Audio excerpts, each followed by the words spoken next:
We better begin. We've got a full panel and then a closing address. This panel is on the future of transatlantic relations. I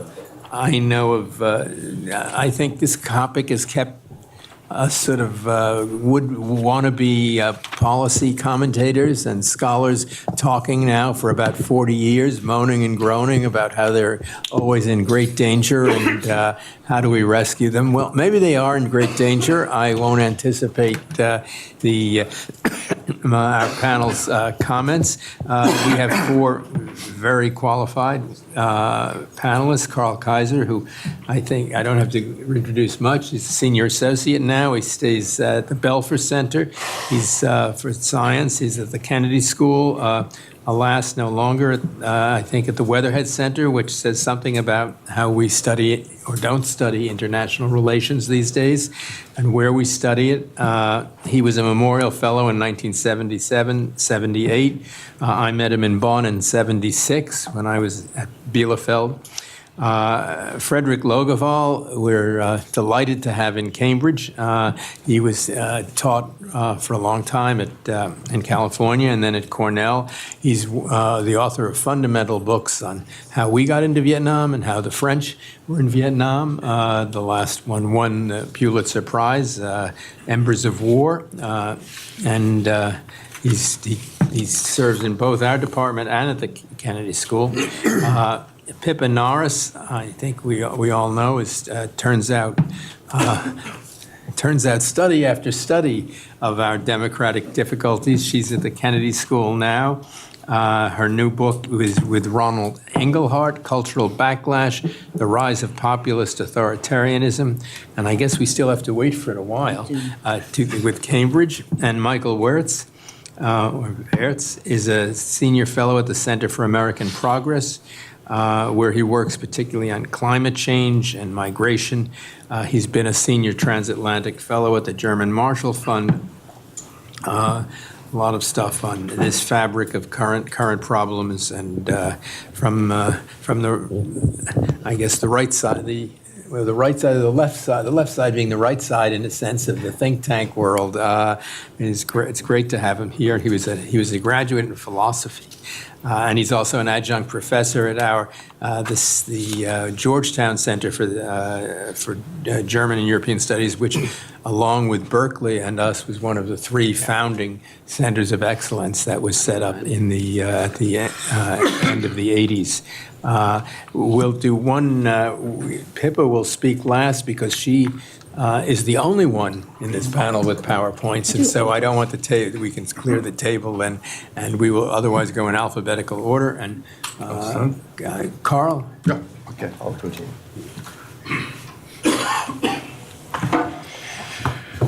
Well, for the professional watchers of the transatlantic relationship, and I've been doing that for a long time, I wrote my first article on Kennedy's Europe policy 55 years ago. Crises have been a constant of the relationship. In the political realm, the hegemon versus the allies. In the strategic field, nuclear deterrence, nuclear participation, first use, etc. In the economic field, economic crises. These were crises within the system. And I argue the present crisis is a crisis of the system. Why is that so? Now, of course, as you will all remember, it started with the shock of the election of Donald Trump. The Germans here will remember the Spiegel cover of that day with that comet, burning comet, with Trump's face rushing down on the earth with that very meaningful headline, "The End of the World as We Know It."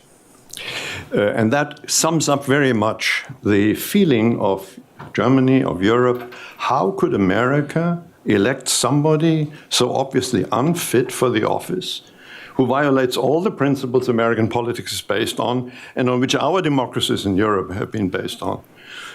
Great amazement. Why is it a crisis of the transatlantic system?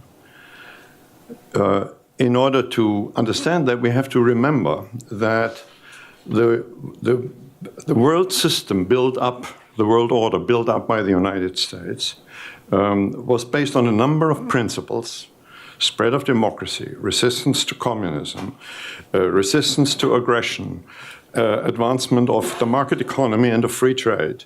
And it focused very much on Europe. The European projects were at the center, were, so to speak, the foundation. The Marshall Plan, the rebuilding of democracy in Europe, European integration overcoming the old conflicts, absolutely central. One of the great marvels later on, as we now know, of the 20th century, that Europe got united.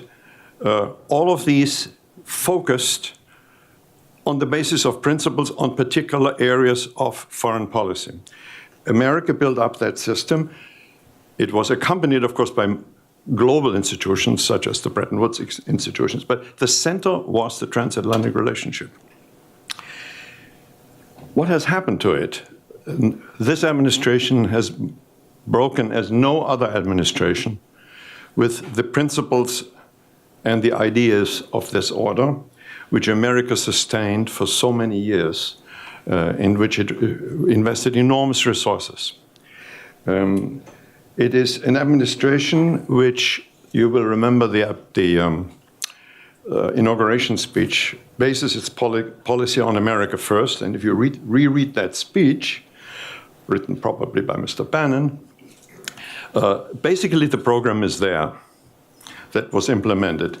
But what can now be called the Trump doctrine has been explained quite clearly later on, actually not a long time ago in May, in an op-ed piece written by two people who are considered the so-called adults in the Trump administration, namely Mr.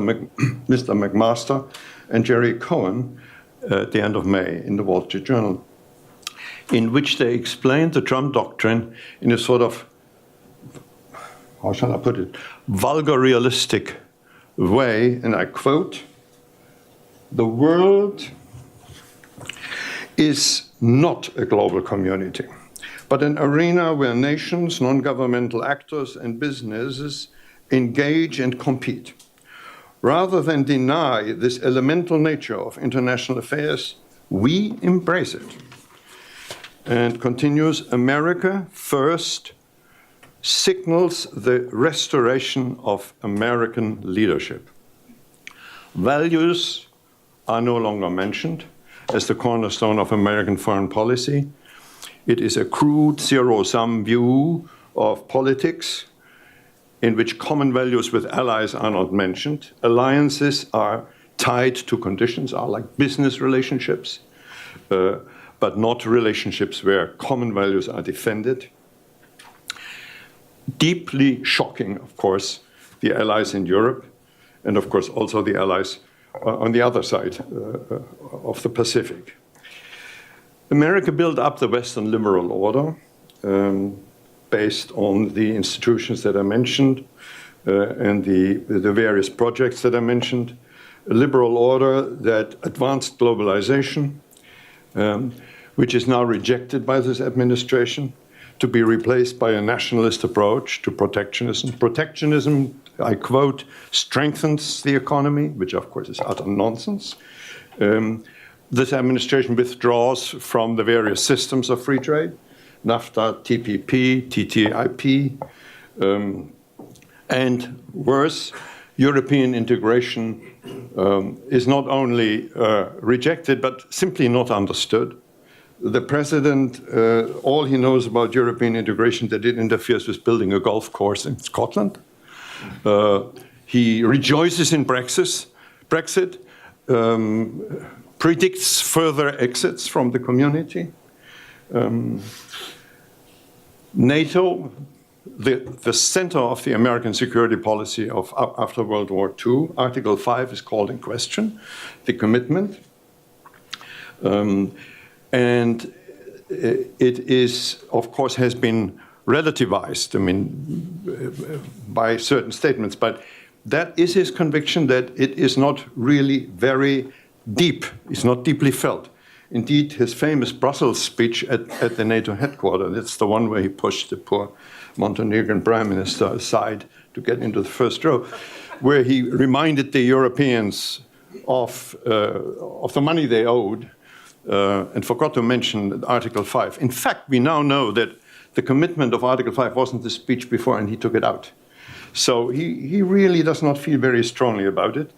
His relationship to Russia is ambiguous, to say the least, shocking the Europeans, shocking in particular the country that in the previous period with Obama had very much worked to implement the sanctions after the annexation of Crimea. That was Germany and Chancellor Merkel.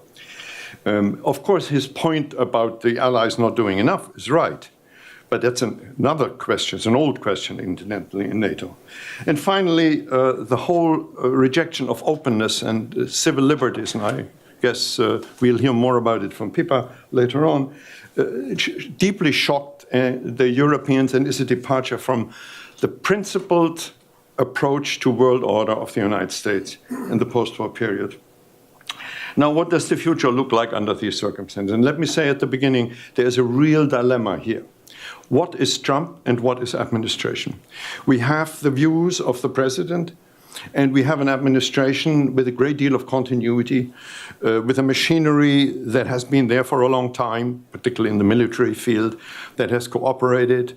And the Secretary of Defense is very much somebody who believes in the necessity of NATO. So what will the future bring? Who will govern the foreign policy? And Mr. Tillerson is a sensible person, a so-called adult. We don't know. And that is a real dilemma for any strategy in dealing. And I'm very curious to hear what the German ambassador is going to say later on that particular problem.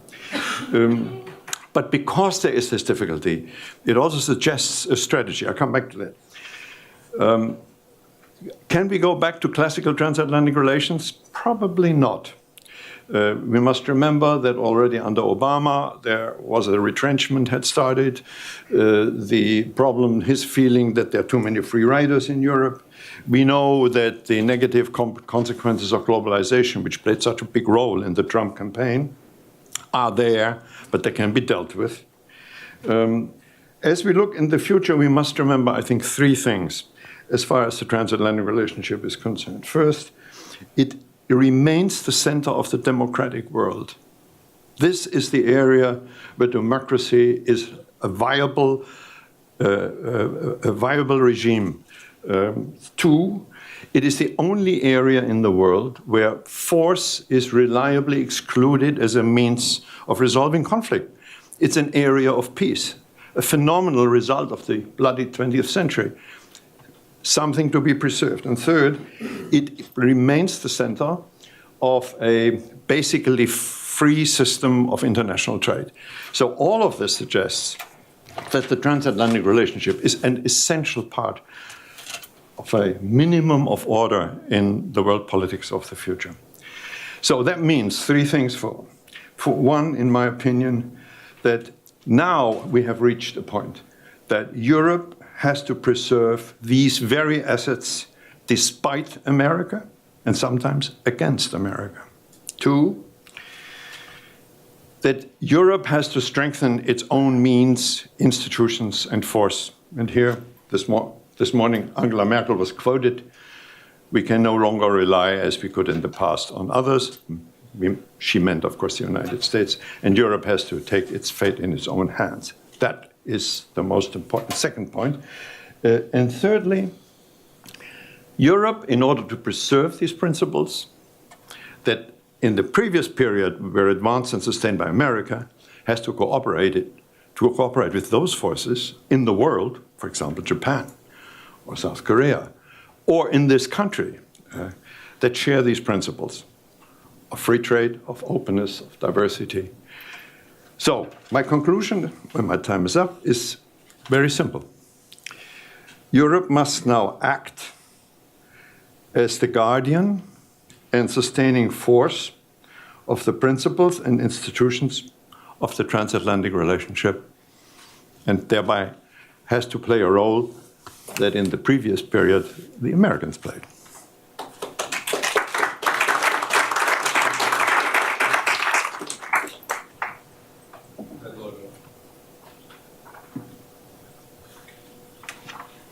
Well, it's such an honor to be with you here today, just because, but also for a particular reason, which I'll talk about at the end.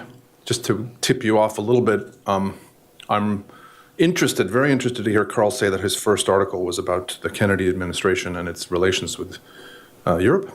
And also, I learned that Charlie, our host, our moderator, arrived on this campus, if he'll permit me to say this, as a freshman in the fall of 1956, which means that he just missed a commencement address by John F. Kennedy, I think in the spring of 1956. That tells you probably what I'm going to talk about at the end and why this is a particular thrill for me. Like many historians, and there are a few in the room, I get nervous with the subject at hand, the future of transatlantic relations.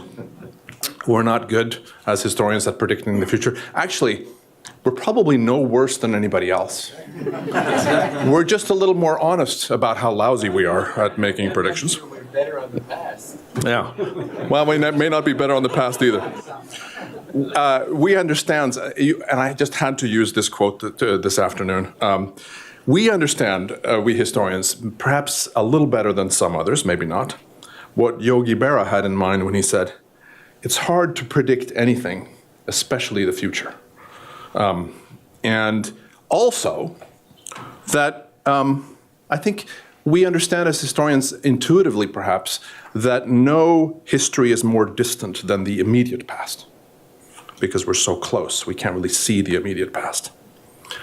So that's that's the mindset I bring to you this afternoon. I do also believe, however, very much, I want to just have one other person quoted here at the beginning, namely Woodrow Wilson, who knew a thing or two about governing, speaking for the importance of historians, because now I feel defensive, when he said that most troublesome questions are handed over sooner or later to the historian. It is a wonder that historians who take their business seriously can ever sleep at night. And come to think of it, I've had a lot of sleepless nights lately. And during that time, I've spent a little bit of time thinking about the subject at hand. You can tell I lead a very interesting life when I spend my evenings thinking about NATO. But just a word about NATO because of this occasion.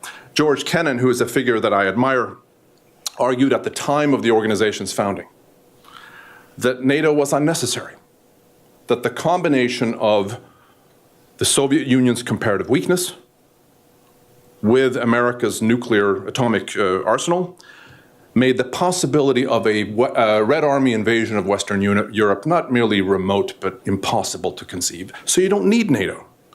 And of course, that argument fell on deaf ears among US officials in Washington, who conceded, I think, that the risk of invasion was low, but who saw NATO as a means to bolster ties between Washington and his key European partners, maybe in their minds, especially France. That's a discussion we could have.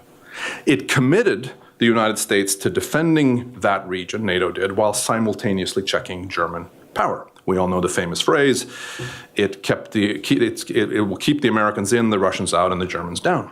And so, of course, it did. I don't have to tell this group about the history. Little wonder, however, that many historians, maybe most historians, judge the American effort to protect Western Europe from Soviet encroachment as the most successful components of its post-1945 US foreign policy. Is there a more successful component of that post-45 policy? I can't think of one. Well, that's a discussion we can have. Together with its European partners, the United States developed an effective defense system without bankrupting the Treasury and without provoking Moscow to the point of military conflict. And there's close transatlantic coordination and a defense treaty agreed to by all parties rather than dictated by Washington. And in that way, it seems to me that NATO planners crafted an alliance that can be considered a model of strategic wisdom and sagacious multilateralism. Maybe this is why NATO is still chugging along 30 years after, more or less 30 years after the end of the Cold War, when the raison d'etre of the organization really ceased to exist.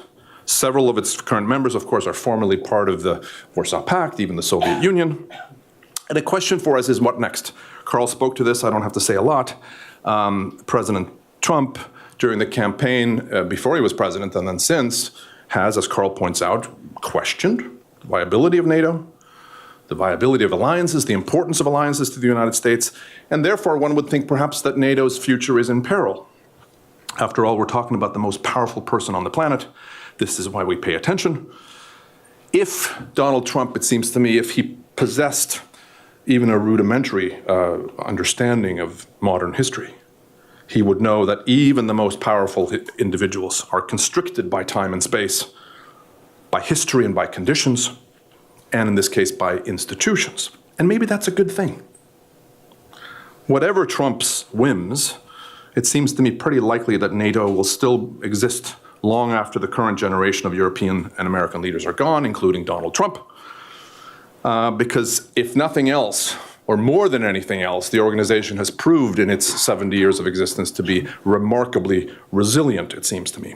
In that respect, maybe I'm a little more sanguine than Karl. This is a discussion we should have about some aspects of the future of the transatlantic relationship, even with the mercurial fellow we currently have in the Oval Office. I quite agree, by the way, with Karl's depiction of the article by H.R. McMaster, somebody I've known for a long time, and Gary Cohn in the Wall Street Journal, and the vulgar realism, as I think you said, of that article, no question. Just want to say a word or two before I wrap up about something else that I've been thinking about during my sleepless nights as a historian. And that is the person for whom this distinguished fellowship is named. That is to say, the 35th President of the United States rather than the 45th. I'm writing a biography of John F. Kennedy, as they say, a life and times biography of JFK. We just marked, as I think many of you know, the centennial of Kennedy's birth. He would have been 100 in May of this year. I participated in some of the events associated with that event. And I talked about John F. Kennedy's historical sensibility, about his belief that politics and government can respond to society's moral yearnings and speak to its highest goals. I talked about how he inspired Americans to believe that they could solve hard problems and accomplish bold deeds, that government can be a force for good in society, defending the people's interests against the excesses of the market. And that all of us, Kennedy said, should commit ourselves to believing in something greater than ourselves. And it wasn't just, I guess what I think is relevant here today is he didn't speak just to Americans. He didn't inspire Americans, just Americans. In my little corner of the world, namely Sweden, which is where I was born and raised, he was an inspiring figure, not merely in death, I should emphasize, but also during his short time as president. Or so my parents and relatives tell me. I was born in the year he was killed, so my own memory is a little sketchy of the period. But I made a point this spring in these centennial events that to read Kennedy's speeches today, which I recommend to you, is to be struck, it seems to me at least, by his penchant for drawing his audience's attention to America's moral instincts and traditions, to her values, Karl referred to this, to her past trials and accomplishments, and, of special interest to us, to the time-honored interconnections between the United States and the world. By the way, this is before he becomes president and when he's president. And of course, there's a particular speech that resonates, and that's the Berlin speech in June of 1963. When I get to that part of my book, and I'm still writing the early chapters, the young Kennedy, but I intend to spend time with what I think is an extraordinary speech. All the more so, ladies and gentlemen, for being largely extemporaneous. If you look at the text that John F. Kennedy had before him when he spoke and compare it to what he actually said, there are huge differences between the two. And those of us who speak for a living, at least partly, I think, or I'll speak for myself, I admire people who can speak in complete paragraphs and in powerful paragraphs. I don't think I have this capacity. That's why I have text here in front of me. He was able to do that there. One last point. There's one quality, it seems to me, that is more vital than ever, including on the subject of transatlantic relations, that Kennedy possessed, for all of his flaws, for all of his mistakes, for all that he didn't accomplish as president.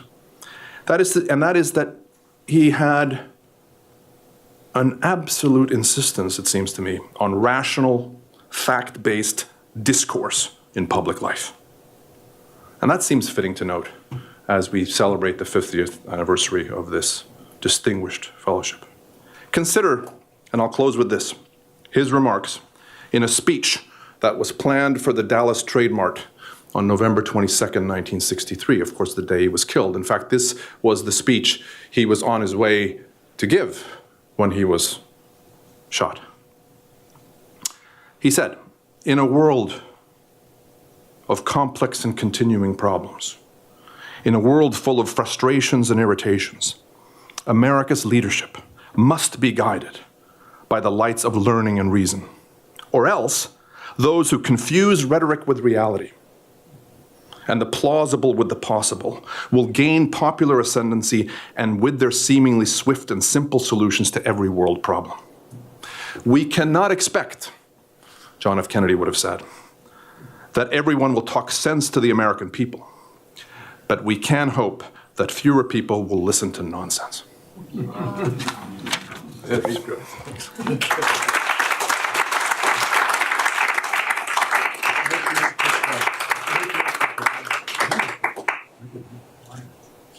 Thank you so much. It's a great pleasure to be here, and thank you for giving me the opportunity to share a few scattered thoughts. And I apologize for not being consistent at all, because I think turbulent times sometimes require turbulent thinking.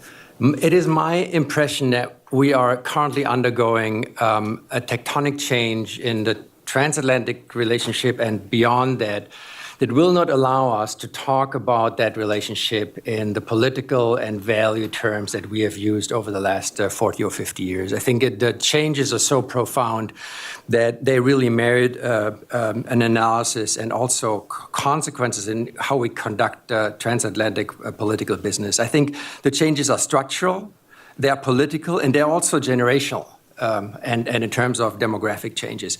If you look at when the American century began in 1916, when the US became the largest economy of the world, saved Europe then again in the 1940s, and made a 70-year investment in the liberal world order, which was tremendously beneficial to the world, but also to the United States. And looking back at that American century in January of 2017, Donald Trump on the Washington Mall says, "The American carnage is going to end here and now." That shows you that the consensus that existed on America's role in the world and the way America perceived itself is broken, at least in part. And I think what we're seeing in terms of transformations within the United States, and we've heard a lot about that this morning, are also factoring in the estrangement that we're currently seeing. We, for the first time, have an explicit American authoritarianism. It didn't really it used to exist in this country, at least not during our lifetime, in the way that you have a lot of people that are buying into policy narratives that have migrated from the fringes into the center of society. And there are actually interesting studies out there that say there's a lot of latent authoritarianism in modern societies, but it can be triggered. And I think what we're seeing right now is that Donald Trump and the movement, and he's as much a driver as he is a cipher and a result of these changes, he is triggering a latent authoritarianism. And that is very visible within the Republican Party, but it also goes beyond that. What we also see is a deconsolidation of democracy and of democratic institutions. It's not only that if you ask millennials in the United States, is it the most important thing to you to live in a democracy, only a little more than 30% say yes.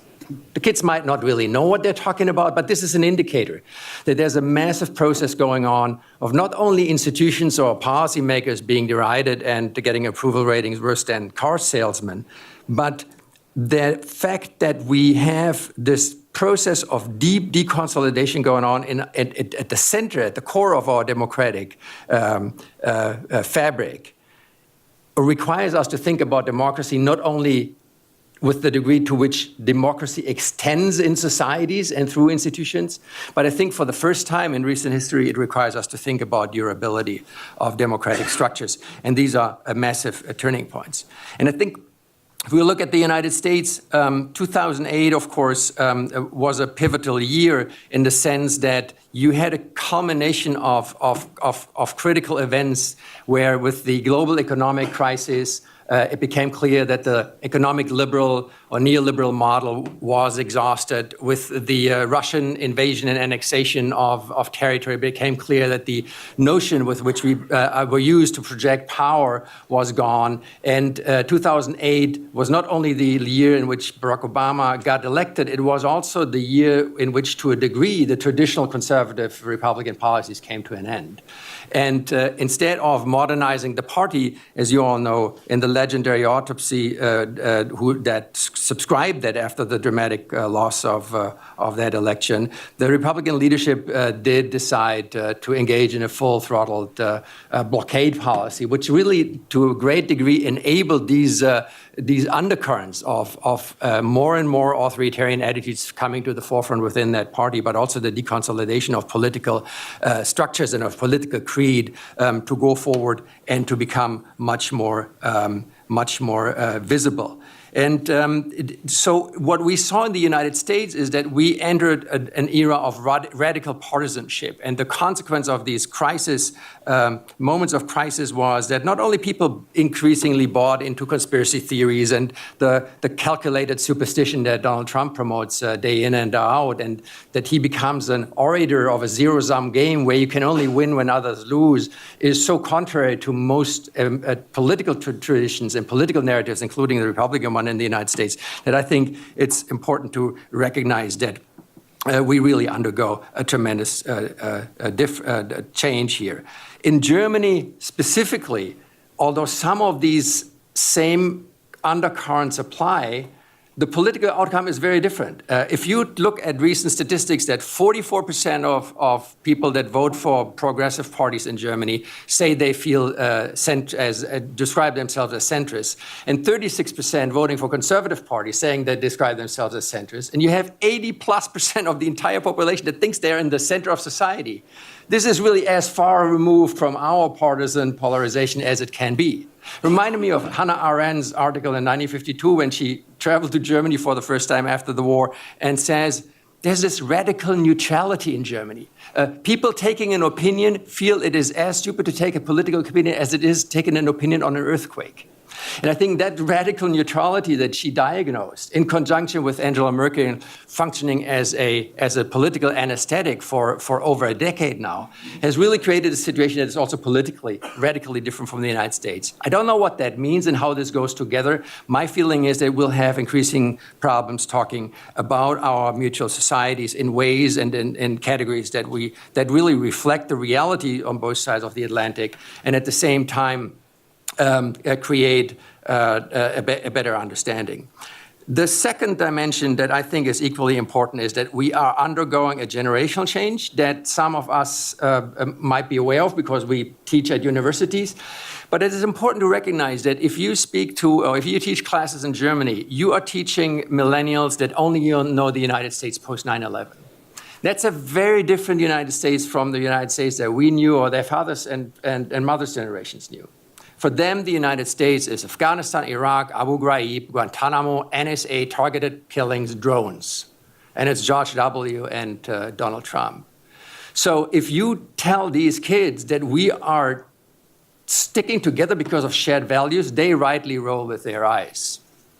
And then on top of that, they, of course, know nothing about the Cold War era. So you have to frame the entire conversation with an absence of knowledge of what happened during the Cold War and that new perception of the United States. This is really difficult. And I mean, thank God we didn't have focus group and opinion polls in the time the Marshall Plan was implemented here in the United States, or rather in Europe.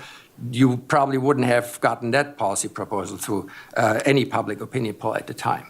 So that is important because we have a similar situation on the U.S. side, where among millennials and among people under 35, we are still a majority-minority nation, which means that the traditions that tie the United States to Europe are gradually disappearing. On top of that, we have not only demographic changes, but also driven through demography and inner mobility in the United States. We have changes that move the United States towards the Pacific. And we have the great advantage of not having to live in a monogamy. We have two oceans. We can go Atlantic or we can go Pacific. If you take the census data of the last 20 years together, the center of population moves, roughly speaking, from Cleveland to Phoenix by 15 meters a day. So we are physically moving away from Europe, and of course the demographic setup of the United States is radically changing. And the Pacific integration is something that is tangible, especially if you're at the West Coast. I'll give you one example. We, of course, have built a really great border wall between San Diego and Tijuana because it's the busiest border control post in the entire world with close to 200,000 border crossings a day. Problem is that Southern California is running out of volume for the rapidly expanding Trans-Pacific air travel. Trans-Pacific air travel last 8 years plus 25%. Today, 37% of all travel is Trans-Pacific. It will be more than 50% in 2030. So they expanded the airport in Tijuana, and now we build a bridge over the border fence, so you can actually walk from San Diego to Tijuana airport and take your plane to Japan, Taiwan, and China. So northern Mexico is going to handle a bunch of the Southern California travel volume. That also shows you that we have to look at North America much more as an entity, that Mexico is really becoming a connector for the American economy and the Pacific arena. And of course, economically, this is what is going to drive the US economy because over 50% of global middle classes will live in the Pacific arena in the mid-2020s. And we are undergoing a change as a nation with 50 million Latinos now, the second largest Spanish speaking in the entire world. That number is going to grow to 100 million by 2050. That population is going to be young. In 2050, Latinos in the United States will be averaging 31 years. In Germany, which by 2050 will only have 69 to 70 million people left, the average age is going to be 50. And if Germany doesn't change its laws, 40% are going to be in retirement age of the entire population. I mean, good luck with that. But it also shows you that in terms of the economic dynamic, we're going into different directions. And that also connects to something that Peter said yesterday, that I think if you are looking at groups within American society, which is interestingly racially segmented when it comes to the perception of whether your children will have a better life. The Latinos are the ones that are really carrying the American tradition of the American dream because their children are very likely to have a better life than their parents, even under the difficult circumstances right now. And it's rather the rednecks and elderly whites that to a certain degree have emigrated from the American tradition. They are the unassimilated Americans that don't believe in the American dream and think there is carnage while there is, in many cases, prosperity and a future to be had. So I'm just trying to lay this out there because I think these are components that are often lacking in the transatlantic conversation. They are exacerbated by the fact that, especially when it comes to Germany, we are entirely seeing an entire overinvestment into the Harvard Foggy Bottom corridor. If you look at the way in which Germany is represented in Washington, with the German Marshall Fund, AICGS, the center at Georgetown, Johns Hopkins, the five-party foundations, the Goethe Institute, the embassy, and so on and so forth, that is a problem. Because the overrepresentation of Germany in Washington suggests that Germany is more important than it is, and it has a detrimental side effect that we constantly have delegations from Germany, members of parliament, of the administration, you name it. They come to Washington. They have 2 meetings in the Pentagon. They have 1 meeting at the State Department, if they're lucky these days, 1 at NSC. And then they go to the German Marshall Fund and to their respective party foundations and to Georgetown University. And they go home and they are under the impression that they have been to the United States. It's a huge illusion. With regard to attracting and being interconnected with the new emerging America, I would say German diplomacy and German politics has the exact same problem that the Republican Party has. They're only talking to old white dudes like us. And this is only a splinter and not really representative of the reality in this country. So if I look at what Germany has been doing over the past few years, the fact that the German embassy only recently, and thanks to the great insights of one lonely DCM, started to reach out for the first time to Latino leaders in the United States, a group that will have political power within the next 15 years that is hard to fathom these days. That is astonishing. The fact that there are no exchange programs that are targeted to these minorities, that many German diplomats look at Latinos the way they look at Turkish labor immigrants in Germany and say, are they really the targets of what we should do? The fact that Germany now, when it comes to cultural politics, is investing, rest he in peace, $25 million in Thomas Mann's house in California. That's nice.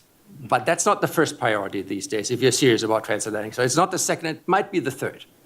And if you want to go California, you might want to buy Leo Löwenthal's house, who was a lot less ambivalent about the United States than Thomas Mann. But the fact that now Germany is making a massive investment in building yet another transatlantic exchange organization in New York on 83rd Street in the building of the old Goethe Institute, which is probably worth $100 million, which they should sell and do a 10-year investment plan with that money outside the Eastern Seaboard. That is just shows you that politics and the way these relations are being structured and thought of are still so far behind the curve that it's hard to imagine a situation in which they really can become contemporary players. So I think there's a lot to be done because we have the structural, the political, and the generational challenges. I don't really see that either on our side here in the United States or on the German/European side this is being addressed in an adequate way.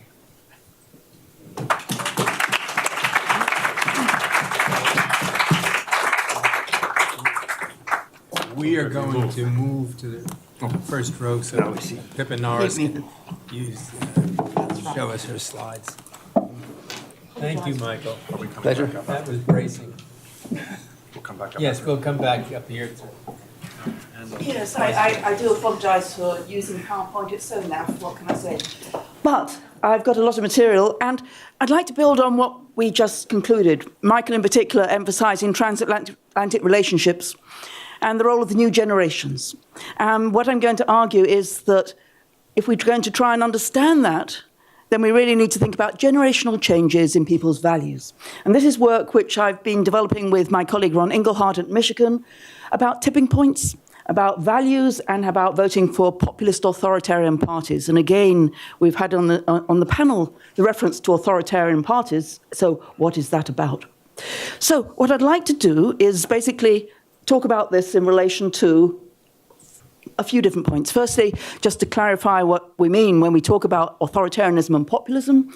These are words which I know we covered in the previous panel, but nevertheless, I still think there's a tremendous amount of confusion and a lot of different difficulties in translating that term from one culture to another. Populism in America is not necessarily understood as populism in Europe, populism in Latin America, etc.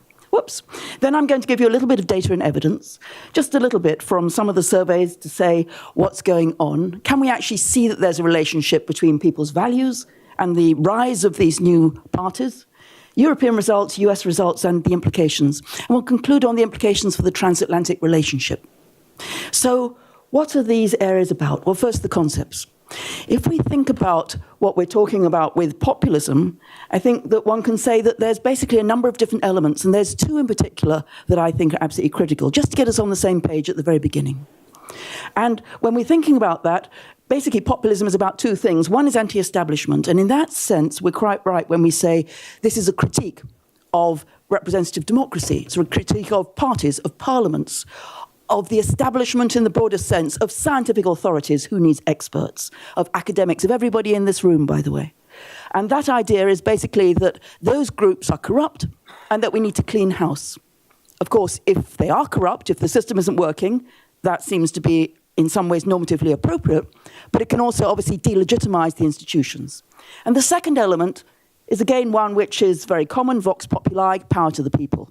And again, who could be against that? It's basically saying that more power should go down to the grassroots, to the average person, to the person who's been ignored, the neglected American in Trump's discourse.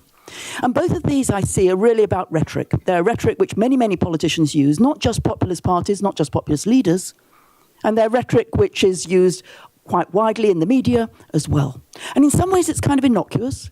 In some ways, it's basically a wrapping. So what you really need to know is not just what the populist rhetoric is, but what the values are behind that. when Trump makes reference to the forgotten Americans, when he makes reference through his rallies, what is he really talking about? Well, here, I think what we have is the second component. And again, Michael referred to this, authoritarianism. And this goes right back to the classic literature on the authoritarian personality. And it says, what's behind Trump's rhetoric? What's behind the rhetoric of many of those who are advocating these types of values? Conformity is the first set of values. In other words, going along with social mores, going along with the norms, don't rock the boat on basic traditional values, whether it's about the nation and patriotism, whether it's about the family or faith, but basically don't go outside of those standard ways that we used to behave. Security, an emphasis against outsiders, against threats, against those who might disrupt our lives, whether it is terrorists or whether it's foreigners or any other sources of threats. And lastly, it's a value of deference. So populism in itself doesn't matter too much in a way. It can obviously chip away at our support for established institutions. But what really matters is when you link the two things together. Because what you do with populism is you undermine existing parties and politicians. And then if you have an authoritarian leader, if you have an authoritarian party or an authoritarian movement, then you say, basically, follow us. We've got the solutions. I'm the solution.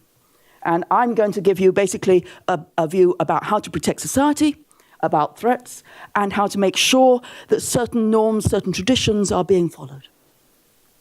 So all of those things, I think, are what we're really being challenged with in many, many countries, in many parts of the world. And how do we start to explain this phenomena, whether it's Brexit in Britain, or whether it's Trump in America, or whether it's the AfD in Germany, or whether it's the Swedish Democrats or the Norwegian Progress Party? So what we say is basically that there are many factors and we need to divide up two. One is values and one is votes. So why do we get authoritarian values? Surely, after all, we've been told for many, many decades that we're moving in a more progressive direction, that people are becoming more socially liberal, that we're becoming more tolerant of different diversities, that we are tolerant of different forms of social lifestyles. So our arguments basically is that there's a long-term process of social change. And in particular, that there is a silent revolution, just as Ron Engelhardt talked about, which was basically in the early 60s and 70s. But what's happened is that as that group and those sets of values have taken over, as they become much, much more widespread, and we can see that on many, many issues, whether it's about issues of gender equality and values or gender identities, whether it's issues of tolerance of homosexuality, whether it's issues of gay marriage, whether it's issues of a belief in social diversity or homogeneity. As those values have increased, so of course, many groups have lost out from that basic cultural revolution. And who's lost out in particular? Two groups we emphasize. One is the older generation, who feels that the values which they had when they grew up are no longer the ones which are respected, are no longer the ones which are mainstream, are no longer the ones which representatives are talking about. And values of race and of sex, and values which are there about the home and the family and marriage, all of those are values which have been transformed. And so the authoritarian backlash we see as a movement which occurs when a tipping point occurs in a culture, and social liberalism has been expanding, and that group that used to be the majority in America, used to be the majority in Britain, used to be the majority in France, feels that they're really threatened, that their values, that their identities, what they stand for, and their communities is no longer fashionable, is no longer things they can talk about, is no longer things which are represented in the media, is no longer things which are represented in political leadership. These two factors here, economic shocks and immigration and terrorism, we see as accelerating factors, things which have accelerated social change and accelerated, therefore, the authoritarian threats. But they're not the drivers. The drivers are generation and education. Those are the big revolutions which have transformed Western societies, especially in Europe, but also in many other countries. And the values have changed. But whether or not the values translate into parties, votes, seats, power, and everything else is another stage. It's not automatic. It depends on the leader. Is the Republican Party prepared to go along with those values or critique them? And it depends on how votes get translated into seats, etc. And in some extent, Trump is an accident. To some extent, Brexit is an accident. These are both two countries with majoritarian rules, where a large minority was able to mobilize, was energized, and was able to basically manage to get their champion of their values into power.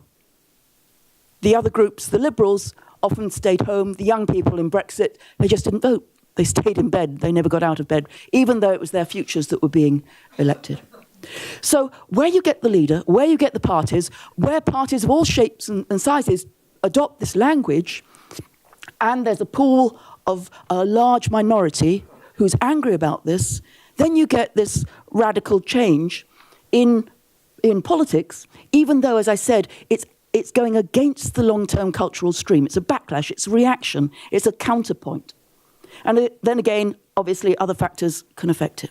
So this is our big argument in the book. Now, I know I don't have any time left at all, I'm sure, but let me just give you a little bit of evidence, because I like evidence. And some people here might like numbers. Not everybody likes numbers. Historians hate numbers, I know, but there we go. That's our model of party competition, where you get the new cleavage emerging, the cosmopolitan liberals in favour of pluralism, democracy, human rights, freedom, tolerance, and everything else that everybody at Cambridge seems to stand for. Gay rights, gender equality, environmental protection, Chelsea Manning coming to Harvard, those sorts of things. And against that, we have the anti-establishment group who are also in favour of strong leadership.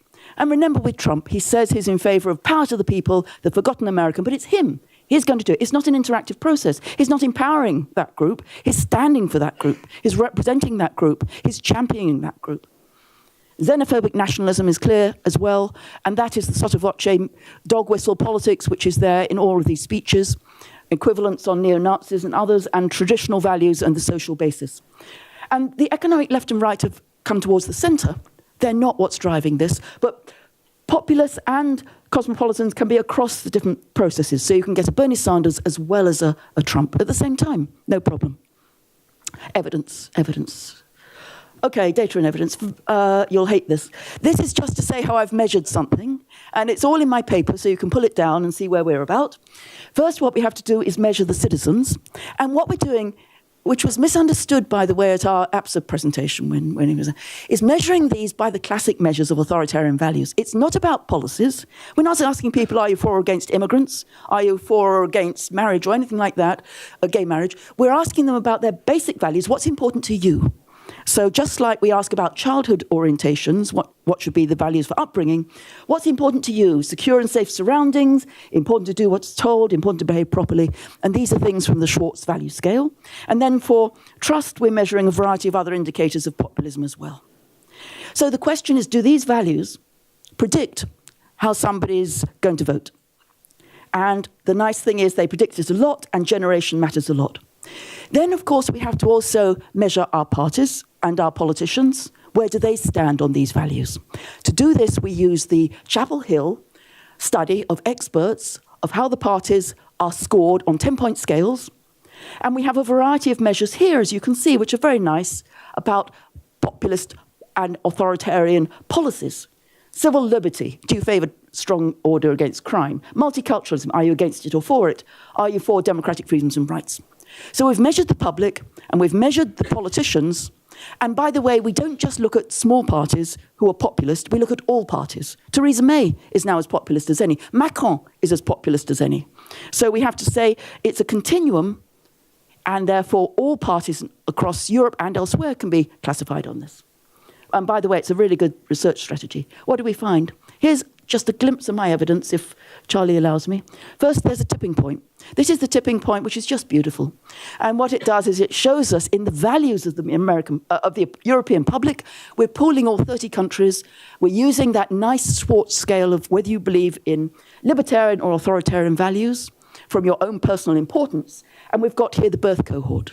And you can beautifully see the argument we're making, which is that, of course, these are all standardized anyway, but nevertheless, libertarianism has been expanding, and those who hold in the importance of strong security, strong deference, and conformity have gone down.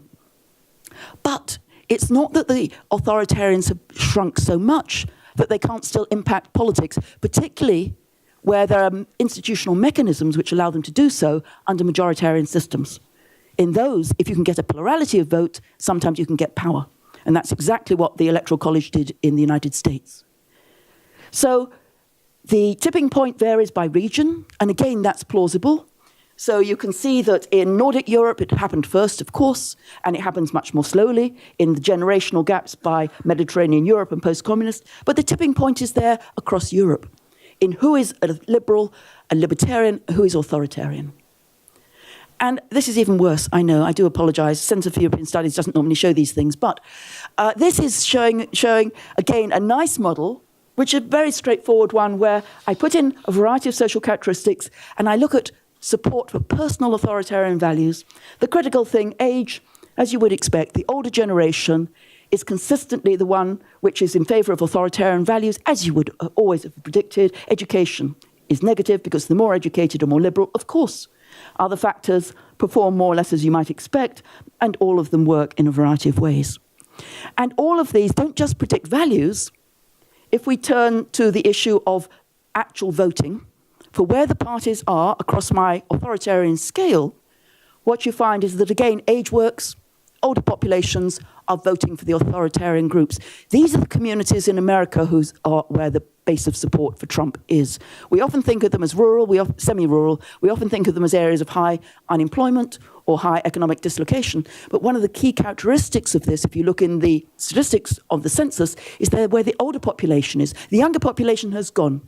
They've gone partly to get education elsewhere, and they've gone to get jobs elsewhere. So we find that age is a perfect predictor. It's a generational phenomena that we're talking about. Other factors can be important, but not always. Class is very ambiguous, and cultural values are very powerful as well. Authoritarian values are one of the best predictors of voting for authoritarian parties. Not surprising, as our discussant said at our session. But, you know, if you find there's a relationship and they're not measuring the same thing, they're not measured through the identical measures, then you've actually got something which I think is quite powerful. It's personal authoritarian values and policy positions which are authoritarian, and it works. Now, I'm going to sit down very shortly because otherwise I'll have no time. This, again, just shows the little gap. And this is important in the sense that how do I then explain the Bernie Sanders young people? How do I explain the flocks of young people voting for Corbyn? What matters is not just whether you're a populist, but the adjective that's added onto that. If you are a populist socialist, if you're a populist progressive, if you're a populist liberal, of course those values are going to appeal to young people, and therefore that's going to be the basis of support. If you're a populist authoritarian, which is the heart and soul of Donald Trump, and I'd argue of UKIP, and I'd argue of many of the parties which are in Europe along those same values, then, of course, you get the older population, by and large. But even in France, for example, if you look at the exit polls, you'll find that Mélenchon got the young, and there were mixed patterns by age, but by and large, it's the older populations. The US evidence, I will not show you in any form except this. Materialist, post-materialist, as you can see, a beautiful switch. It's the post-materialists who voted for Clinton, the materialists who voted for Trump. Again, values were critical, and the same is true in previous elections, but it's even stronger today. It isn't a new phenomenon with Trump. Authoritarianism is around us for many, many years. Michael, I think you said that there are authoritarian elements, they're latent. How do they get catalyzed? How do they get activated? The leader and the values and this sense of cultural threat. That's our core argument, and that's our conclusion. And I won't go into this any longer, because otherwise, conclusions, implications, da-da-da-da-da. Perfect. Thank you very much.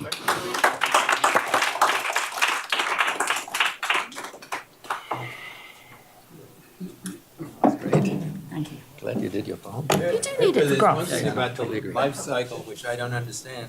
Old people will die and young people will become old. That's right. So I'm not sure what that's going to do to your...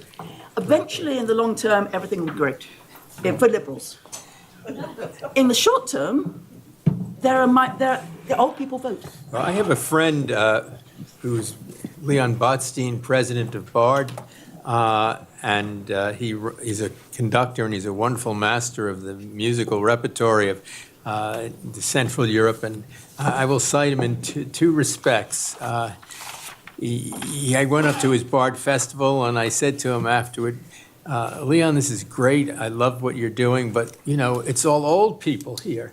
And he said, what are you going to do when they disappear? And he said, don't worry, Charlie, there'll always be new old people. and And then he gave a speech at the anniversary of the American Academy in Berlin, which I've had some connection with, which I think is a lovely institution. But he said he said to the people there, he said, this is an institution built on nostalgia. And he was talking in particular about the strong German Jewish input, charitable and otherwise, into that institution.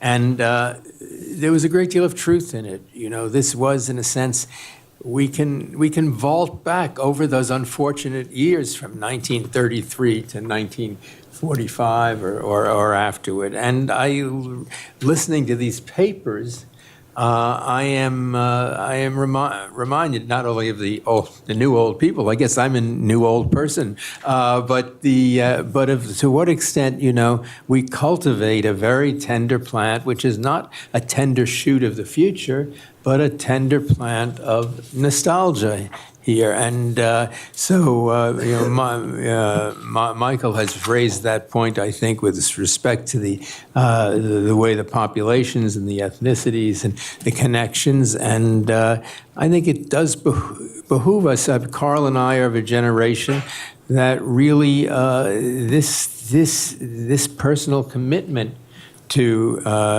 keeping a dialogue, to talking, to ensuring values was very important.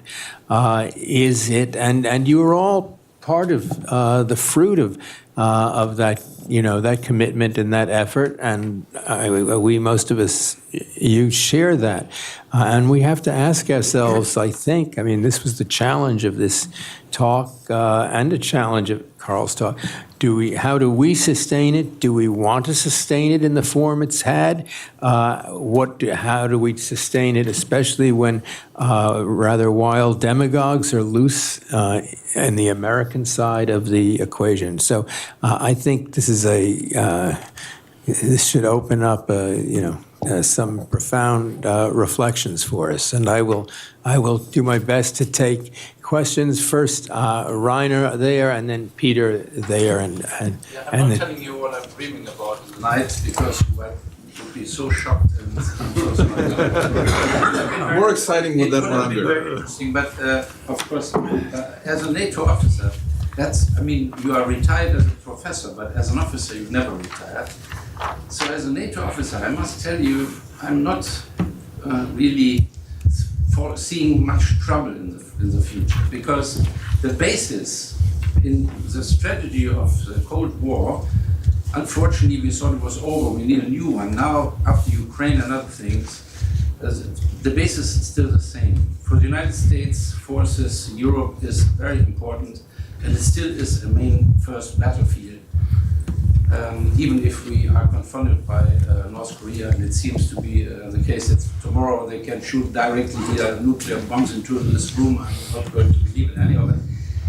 It will remain for a long time. The personal connections we have, if you look at our, let's say, 2, 3, 4-star generals, they all know each other by first name. They share the same values for a long time, and they will share it in the future. And we have new officers who are grown up in the same spirit.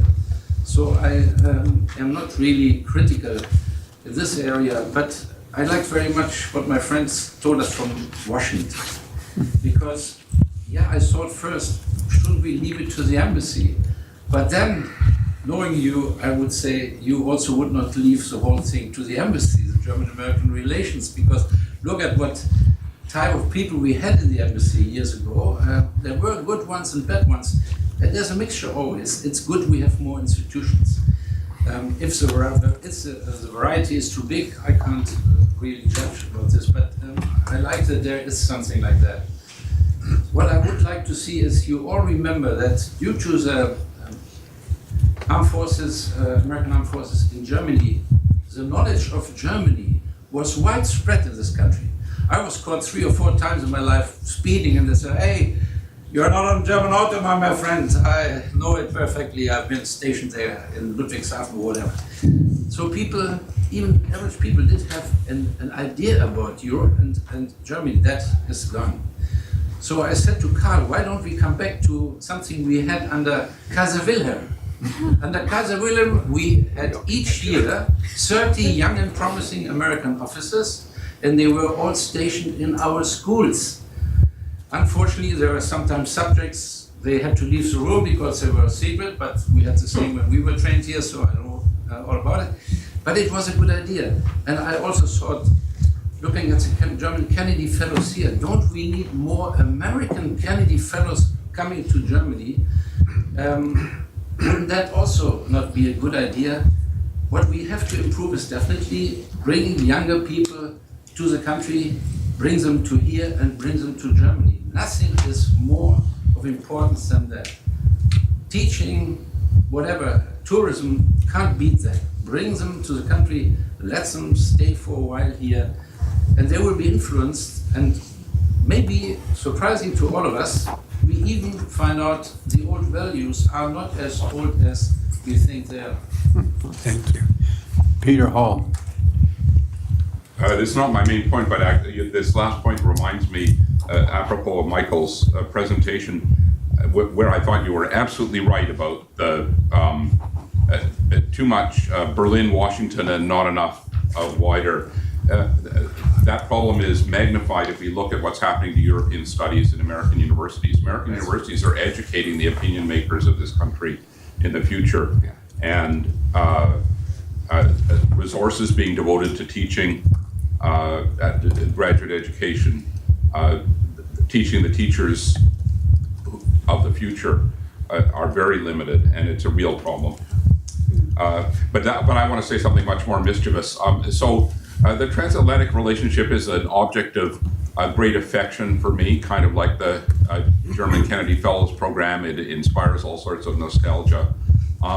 But suppose that John Mearsheimer were here. Let's invent a realist in international relations. And he might say that alliances are ultimately built on shared interests rather than shared values. So I really want to ask the panelists, to the extent they want to comment on this, if we adopt that perspective, to what extent do we think the future of the alliance is secure? And it goes very much to what you were saying. I mean, on a realist perspective, you could argue that the US and Europe still have common interests in the central challenges, even facing a new world. And I rather that the expert says something about what those challenges should be, but I would think that climate change is one of them. I would think that China is another. In other words, if we think about the challenges that are emerging in the world, could we say that the interests of the US and Europe on those challenges are still congruent, or are they diverging? And if we thought they're congruent, doesn't that suggest that the alliance might well have quite a rosy future after this kerfuffle over values that Trump is so exacerbating and that Pippa described? And finally, on that front, again, I'm sure someone else will be thinking of this as well. It could be that Donald Trump is in many ways very good for Europe. Although he was thought, when first elected, to encourage supporters of the Front National in France and other right populists in Europe, my own sense, and I haven't been able to find very good data on this, a little bit of data, but my own sense is he actually, the Trump election discouraged many European voters from voting for right populists. So that was probably, in my view, that was a benefit. And Trump seems to have revived European interests in closer cooperation, which may not be so bad after all. So it may be that, we're in the midst of what is really a very terrible nightmare, but we're going to wake up in 4 years. And will the Transatlantic Alliance wake up and prosper? Andreas is next, but I'd like to see if the panelists want to react to. Can I say something on NATO? Because this is really so much at the forefront of conversations in Washington. So I'm not that sure. I think Putin has a 3-year window of opportunity to really test NATO and to possibly take it apart from within. First of all, he has a real window of opportunity in the Baltic states. Russians are running a military exercise right now at the border. They say they have 12,500 soldiers. Pentagon estimates are that this is 5 times actually what they have mobilized in reality, closer to 60,000, which is a massive threat to our Baltic allies. And from what we know from the war games, to the degree that they have been declassified from the Pentagon, is that if Putin does a light infantry invasion, one of the Baltic states saying you have Russian majority cities, you're discriminating our Russian citizens, they have issued passports, as you know, to them and citizens documents, and we need to protect them. All 3 Baltic states have said, the moment we see these little green men here, we're going to call Article 5. That war will be mostly an air war because thanks to the decreasing German railroad transport facility, it'll take us up to 32 days to mobilize the 2 US Striker brigades out of Brussels. They are light infantry. If the Russians go in with tanks, they'll occupy the. They were much better in 1914. Yeah, yeah, that's true. But I mean, talking about peace dividends right now. Now the Americans are legitimately bitching about it. So the best estimate is that that NATO, if you really go in and protect these countries, it will lose more airplanes than they have lost altogether since Second World War, and more ground personnel than since Vietnam. I mean, give me your best estimate whether in Germany, Belgium, the Netherlands, and other European countries you are going to have a stable government if you say we are going to sacrifice blood and treasure for countries that people can barely pronounce. That's number one. Number 2 is Turkey. This is underestimated, but there is a real turmoil right now that the Kurds have established their de facto political experiment in northern Syria. We have 1,500 special operations forces on the ground. The Russians are in immediate proximity, and the Turks just decided they made the down payment on Russian surface-to-air missiles, which they want to tie into NATO defense systems, where we tell them this is the end of your participation in the North Atlantic Alliance. So the Russians have a lot of points where they can pinch us, and I think my fear is that you don't really have a response level on the European side and the willingness on the American side to go all out. So I'm not entirely sure whether 3 or 4 years from now we'll see the same security or political architecture in the transatlantic environment that we've gotten so used to over the last 5 decades. Carl, I was in the Baltic countries at the end of May, and until then I thought Zaphad was some kind of Italian shoe factory. Yeah. No, but I am in partial disagreement with this because there's a very important point that is missing. That is the deterrence value of the whole system. Do you really think that Putin, with the kind of economy that he is in, which is now about the size of Italy, which is in free fall, that he will start a conventional war with the West at this stage? I doubt that. There's so much unpredictability, and here there is an advantage of having perhaps Trump in the White House, who is unpredictable. He has the NATO machinery on the other side and a great deal of uncertainty. And that is why you have all this forward stationing, the American troops that have been put in the Baltic countries and in Poland. And yes, you're all right. It will take a while. And the war games, you described that quite correctly. It was done in RAND Corporation. All true, but the uncertainty of deterrence remains. And that is such a phenomenal risk for Putin to go against the 2 million soldiers of NATO in Europe, just the Europeans. And then behind it, the American system. That's what we have. That's what deterrence is about, the uncertainty. And so in that sense, I think, Peter, the NATO still plays a very important role. And basically it hasn't changed. There is still a dangerous Russia. And in a double sense, what is now happening, and you, Michael, referred to it briefly, Putin's goal is to create internal problems for NATO. Now, of course, in the old days, we had to fight against communist groups and parties and all that. But that is nothing compared with what's going on now, where they have been very skillful in developing new instruments of affecting domestic politics through all the cyber elements, and look at what's going on in this country, what's going on in other countries. That is a totally new phase of competition and conflict, where Russia is ahead, far ahead of the West, and where we really have to watch out, where there is a lot of common interest between the US and the Europeans. That's not going to go away.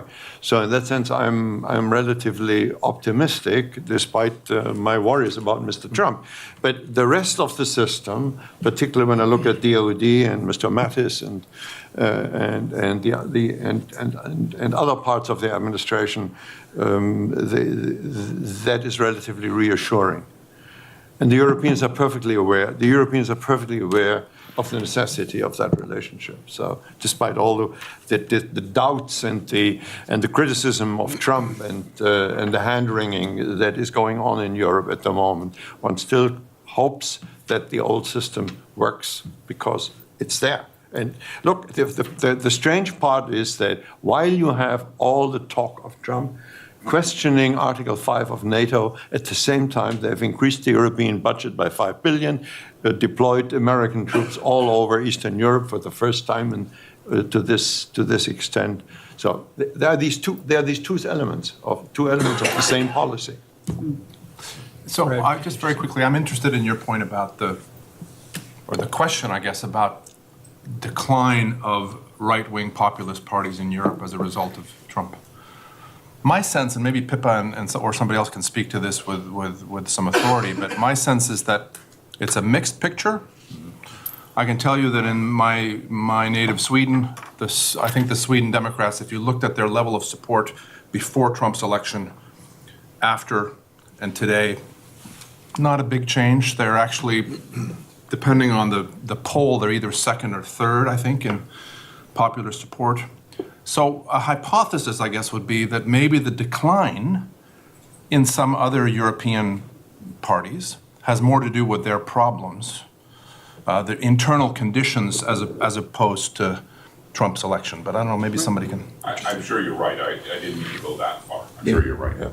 And I would just add on that point that you have to think about the spiral of silence as well. So we've got the values and then we've got the parties. The parties go up and down, the leaders go up and down. Look at UKIP, 2015, 2017, poof, it suddenly disappeared. But the values and the language and the attitudes can spread to all the other parties. So one thinks about where the Conservatives were, where they are now. You think about where the Republicans were and where they are now. So it legitimates a language, it brings it out of a box, it activates and energizes people. And of course, when you go and activate from one polar view, then the other polar view gets out as well. People are on the street. So in that sense, it's great. Party polarization brings in mobilization, but it's also dangerous because it's a kind of zero-sum game. And it puts things onto the table that wouldn't have been said 10, 15 years ago, perhaps. If I can just one thing about a word about NATO, about Trump. I mean, in the last 2 days, you know, it would not surprise me if in the next elections Trump ran as a centrist, trying to pick up the Democrats. I don't think he has a particularly, his own set of values is quite mutable. And it's so, I think any European who wages, I mean, in a certain sense, if I were a European, I'd just say, this guy can't last forever and let's soldier on. NATO, these countries, I think the threat, whether it's cyber or what, but the extending Article 5 to the Baltic states, or that is NATO, was, you know, debated at the time. We did it, and there are critiques of it, having some people say, thank God we did it because it deters Trump, and others say, well, had it not been done, we wouldn't have had some of these policies. It's not, we look at the Crimea, Eastern Ukraine, these are not areas, this is not a NATO partner, but Czechoslovakia had a firm alliance with France in 1938, 39. Alliances have a way of decomposing or not, and I don't think we can see all this. I don't think that's the crucial element of the relationship. I think we take it for granted, rightly, and hopefully it will hold. And I personally think we should have troops in the Baltic, and I think Putin is probably rational. But there's so many uncertainties in this. The underlying question is I think, and the Alliance also is a technocratic type of institution. That is, it depends upon an elite even more than university professors who come together and run things and have a certain independence and a certain budget each year, and that's probably good that it's not put up for a vote all the time. Andreas.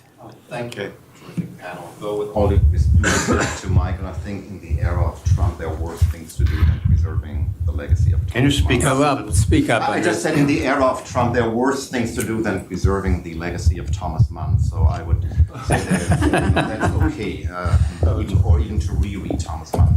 But I do have two other points. One is Charlie's question about how can we reconfigure our understanding of what constitutes substantively transatlantic relations. And I do think that Michael did open an avenue, and that is to define the Atlantic as North and South and the middle, as the Spanish-speaking America and the Portuguese-speaking. And there's a historical logic to it. I mean, from the Spanish Empire to Jewish refugees settling in Bolivia. So I think there is an opportunity. We as academics tend to split ourselves into those who do the North Atlantic and those who do the South Atlantic and Latin American, German, or European, respectively, relations. And I think there is an enormous opportunity for us in academia to broaden our programs and our horizons.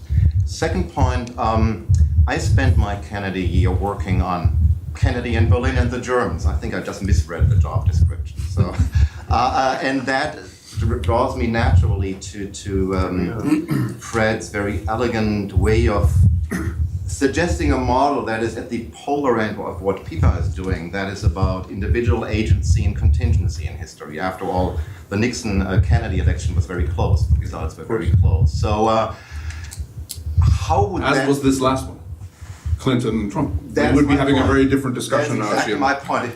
If we were to think counterfactually, and if Hillary had won the elections, how would we talk here today? So the point is, what's the relative space of contingency in that story today? Are there specifically opposed people like John Kasich and others who are really pro-transatlantic, pro-European, who go, Kasich just went to the Munich Security Conference. Is there a glimmer of hope as far as our leadership in the United States is concerned in both parties? Maybe indeed Trump, or hopefully he's just an accident and we'll survive him, but contingency is also created by relative structures. So are there structures in both parties that will allow us to think of the next generation of transatlantic interlocutors? Oh, yes, Nina had her hand up. Well, I just wanted to come back briefly to your wonderful little rage episode, which I really liked a lot, about all the German organizations doing basically the same and maybe not looking into the future of transatlantic relations. I'm pretty sure that you have heard of this great new project that the German Foreign Office is embarking on, called the German Year in the USA. I don't know if you heard of it. Okay, speak up a little louder. The German Foreign Office is going to embark on a new project, which is called the German Year in the USA. I don't know if the ambassador is going to be talking about it. And the idea is that, now obviously things are not as good as they have been, so we need to do something. And there have been several workshops trying to find out what we could do. And we are all, organizations like the DAD are all called on for ideas and projects. And it's specifically geared towards not the coasts, like what they always say, but the heartland and Rust Belt and so on and so forth. My fear is, this is a very short version of the discussions that have been going on in Germany and Washington right now.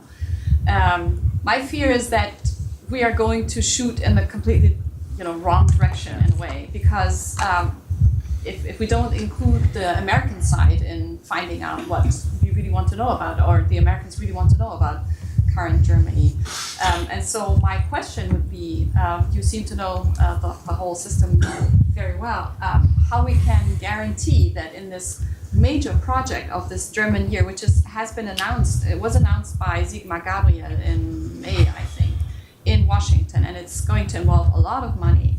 That it's not just, the Berlin Symphonic Orchestra playing somewhere, and I'm not kidding in this case, for a lot of money, as you can imagine, or I don't know,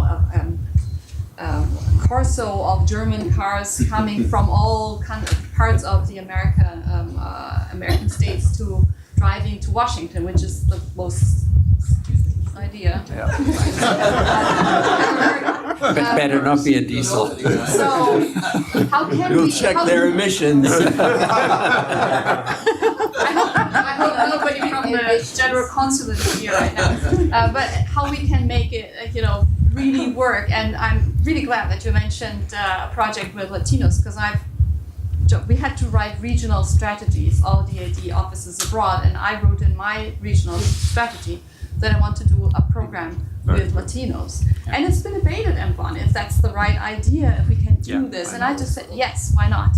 Let's try. What can go wrong, basically. So we need all your help to make this German here in the USA a success and not just a Strohfeuer. This reminds me of the magnificent first volume of Musil's Man Without Qualities, which pivots around everybody thinking and discussing this great plan for the Austrian idea. They're going to have a great celebration of it. But good luck with your plans. I just want to piggyback, and I think Nina is raising a very important point that I feel gets lost a little bit here.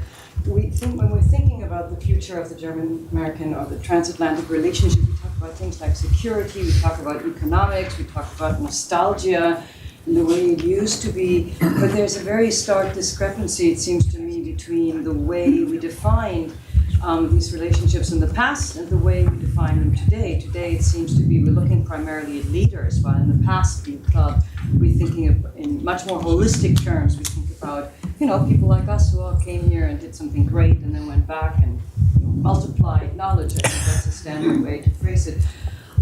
I would, without making too much propaganda for organizations such as the DAD and others, I would encourage all of us to have much more faith in people like ourselves, maybe not in our generation because we're all old and growing gray hair, but in younger people who come and go.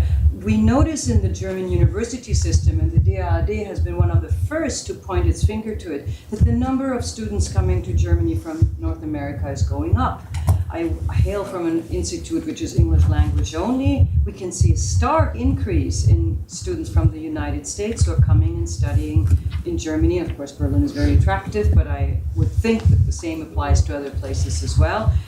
And so please let us not think about this relationship only in terms of impending wars or economic breakdowns. I'm getting very depressed here, and that's not just because I don't want to hear these stories. I do want to hear them, and they are important. But in international relations, we know that any relation is not just shaped by economic and political consideration.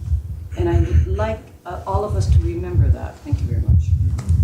Okay, maybe I'll because some of these were rather pointed questions, give the panelists a chance to comment as they wish or not wish.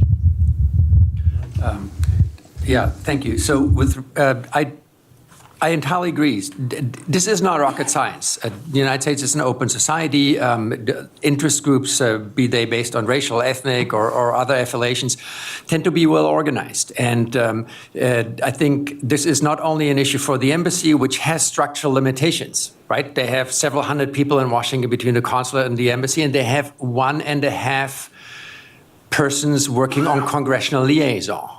I mean, of course, are you surprised that they don't really get the ins and outs of what's happening on Capitol Hill? This is not a surprise, especially if you build your building in a way that takes you 1:20 to reach Capitol Hill and then 2 hours to go back, and then your day is over, so nobody goes there in the first place. So, there are structural limitations, and I don't want to, I'm ridiculing this. I don't want to say this is because of personal incompetence. It's the way these embassies are structured.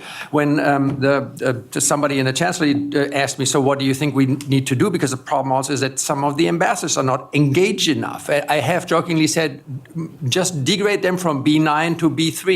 You need younger, hungry diplomats, not people that are looking towards retirement. And that's a structural issue, not only at the German embassies. It's true for all other embassies, because Washington is a top job that they often give you before you then move to Magdeburg or wherever and start gardening. But I think with regard to the Latino community, now in a more earnest way, this is relatively easy. You have the National Council of La Raza in Washington, which is an umbrella organization of 3,500 Latino organizations. No single German embassy representative has ever visited any of their annual congresses. At the annual Congress, they have 25,000 people coming together over 3 years. Every single American Fortune 100 company is represented there in a big fair-style environment, because this is the most rapidly growing consumer market. And you have Latinos from all over the United States and a bunch of Hispanics from the region talking about politics in the United States. And I still remember a speech by the mayor of Chicago who said, guys, stop complaining. We are the future of the United States. We have to take responsibility, even if we are discriminated against.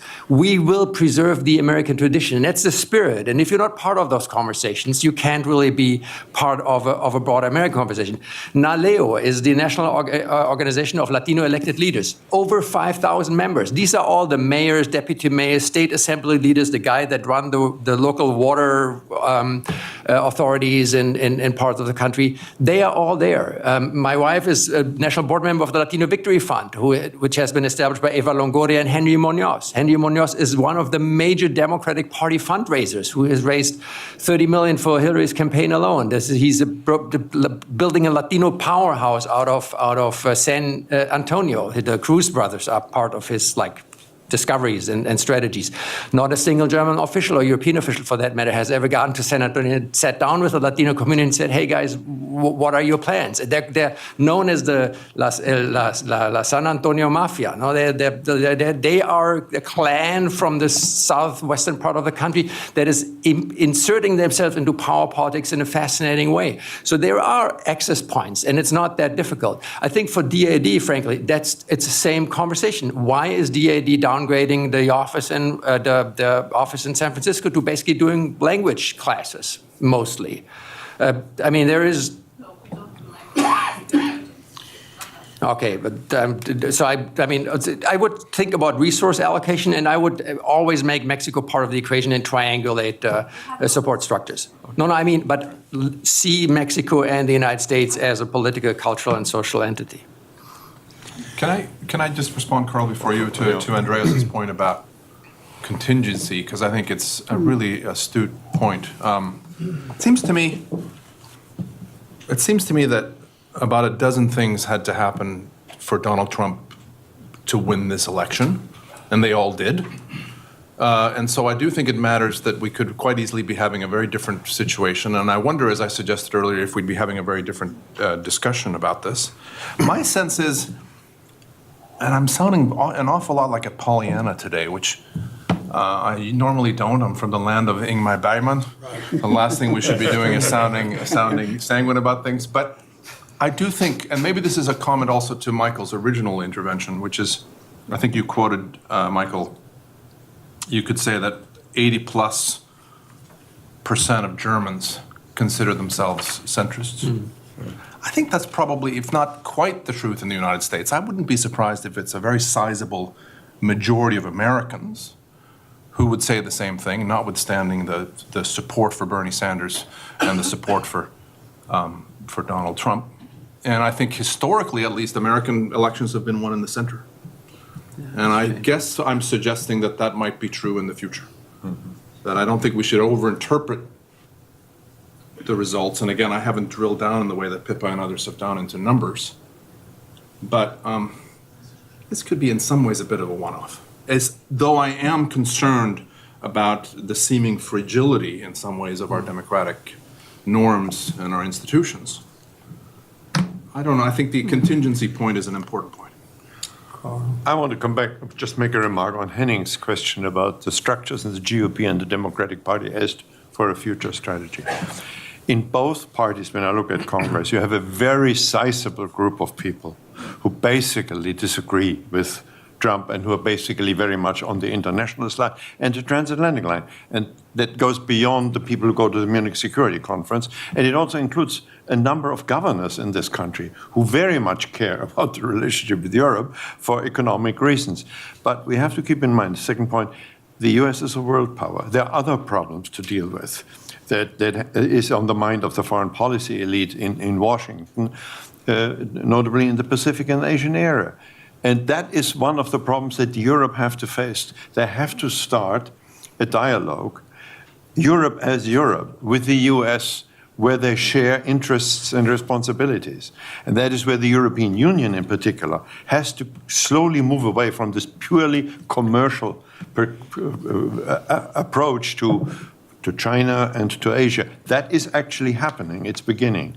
But so that is a new channel that the Europeans have to open up with say, Congress. Well, I'm not talking about the State Department because there's nobody there to talk to at the higher level except the boss. And what is missing is the second and the third layer. So the chances are not so bad, and there is a change in Europe happening. Can I quickly respond? Go ahead, and then I'll go on. So, again, Andreas and Fred, on the point of contingency, obviously, we've just seen Hillary Clinton's memoir, and she said what happened, and there are various contingent events, if, there'd been a better campaign in the blue wall and all that sort of stuff. But also the rules of the game are really critical, and they're not so obvious, but they basically distort the way in which public opinion, no matter how moderate or centrist it is, turns into votes.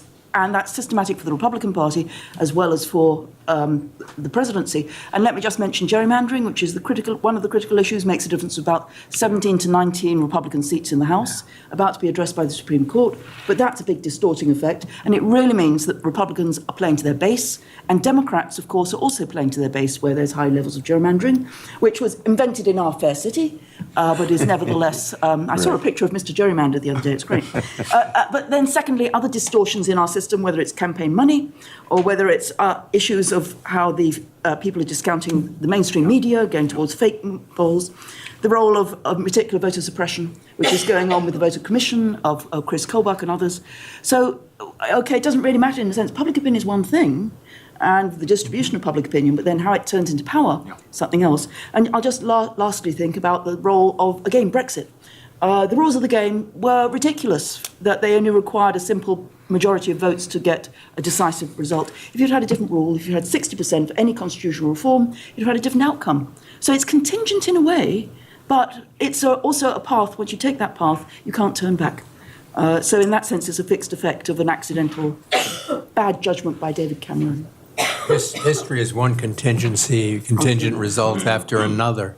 Henning and Wolfgang Klieger. Coming back to Brexit, and maybe put a question more directed to you, is we talked about Brexit in the, against the backdrop of populism, but I'm wondering how it will change the dynamics of the transatlantic relationship once it happens. Sure. I mean, the first thing I was taught in the UK at university is the post-empire Britain was basically facing three concentric circles, which is the Commonwealth, the special relationship, and the European Union. Mm-hmm. So all three seem to be falling apart. And you could see that, especially after the Brexit decision, Theresa May was very, very keen, to put it mildly, to come and hold hands with Donald Trump, which was quite a strange moment. But it seems to me quite clear that once the UK has left the European Union, it will especially jump onto the special relationship as the one of the three concentric circles it will want to save. So how does it change the dynamics between the European Union and the United States? What do you think? Circles, the image, though, is crazy. The circles are never concentric. I mean, they overlap, they conflict. But Wolfgang, and the British overestimated the special relationship. Wolfgang. Overestimate their circles. Yeah. My question goes to Pippa. There are two Wolfgangs. It's the one. I'll take the Wolfgang in the second row first, Krieger, and then this miracle second. Yes, okay. I saw his hand first. I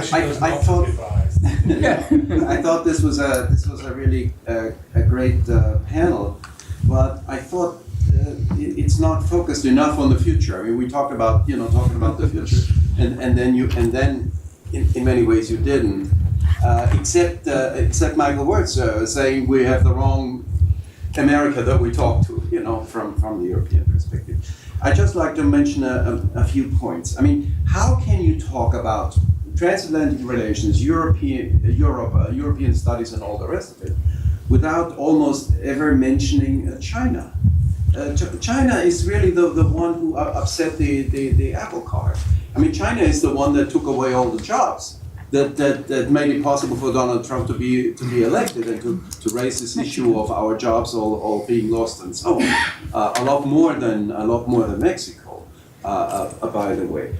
China is the one that's taking away a big chunk of the digital economy from the United States, which used to be a monopoly of the United States. I mean, imagine that. The whole digital economy was run by big American companies, and to a large extent it still is. But China is chipping away very rapidly at that, and that will, of course, create an enormous amount of difficulty for the United States, not so much for Europe, because we are already importing on all of that stuff. China has practically disabled the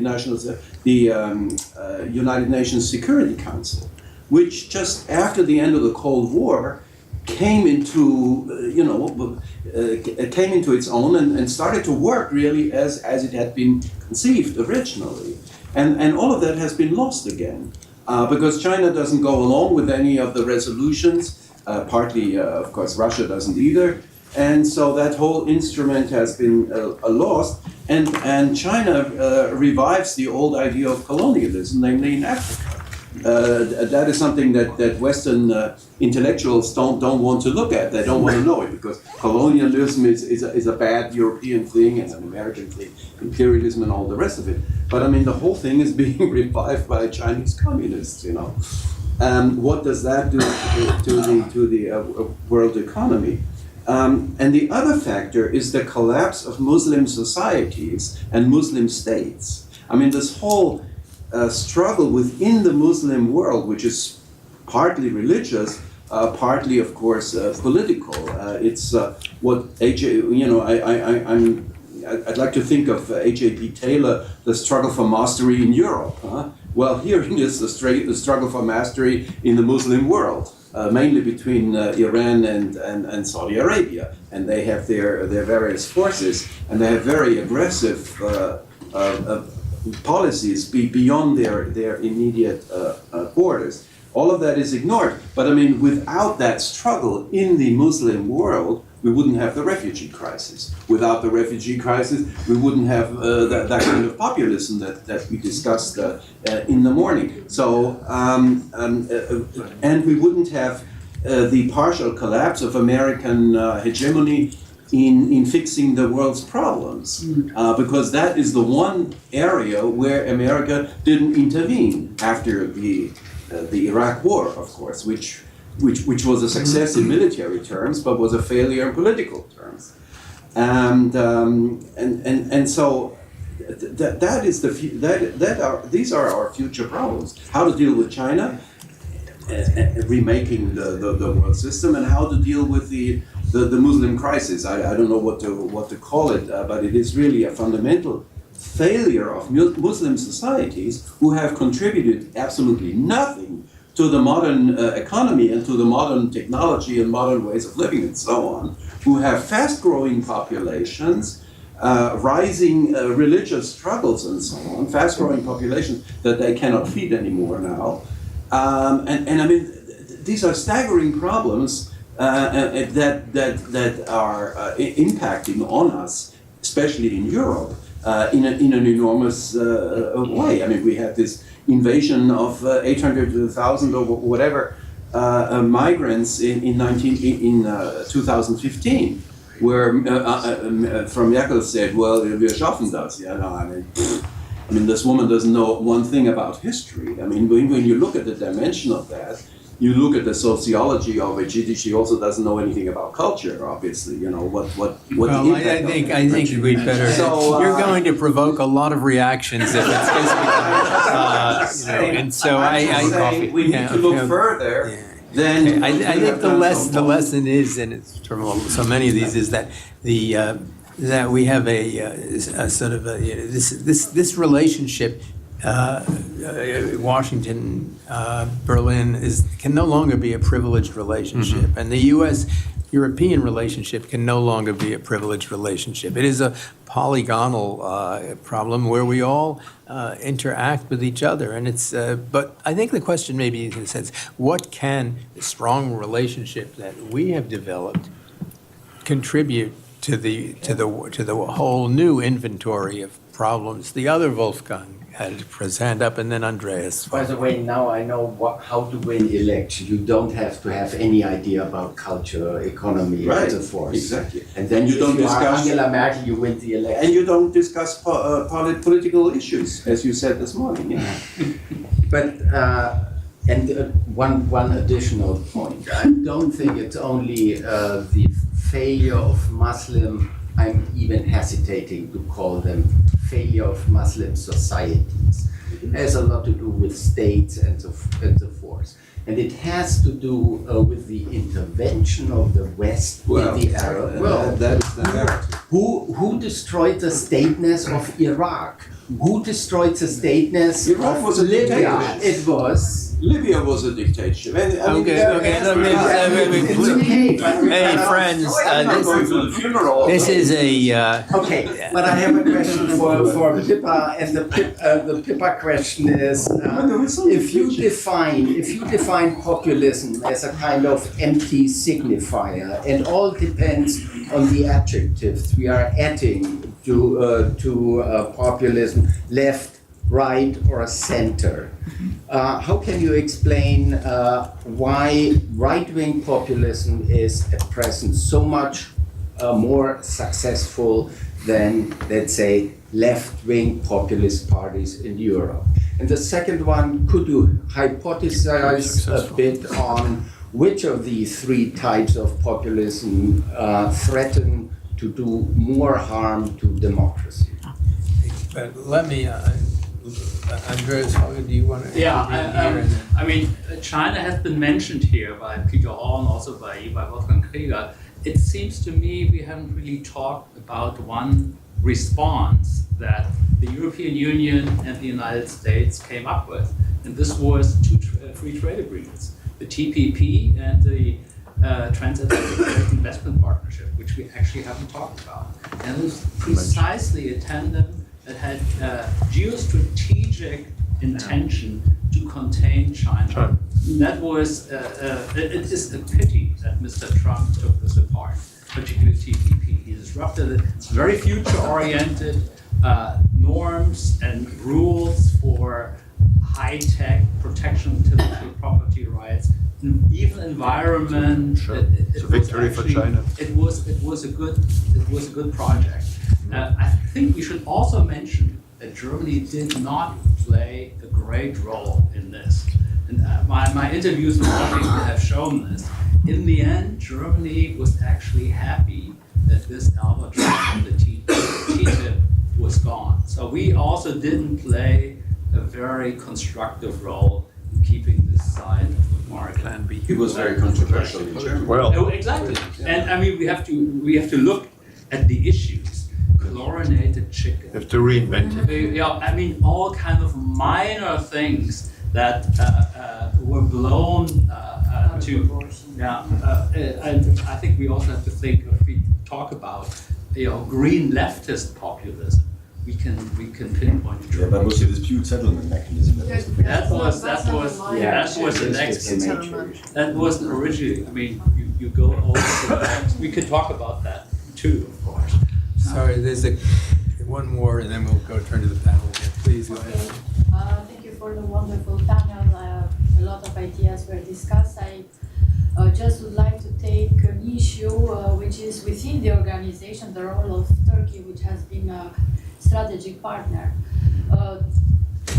Talking from an institutional perspective, there is a big problem because one of the important members, it's not any longer complying online with what NATO is standing for.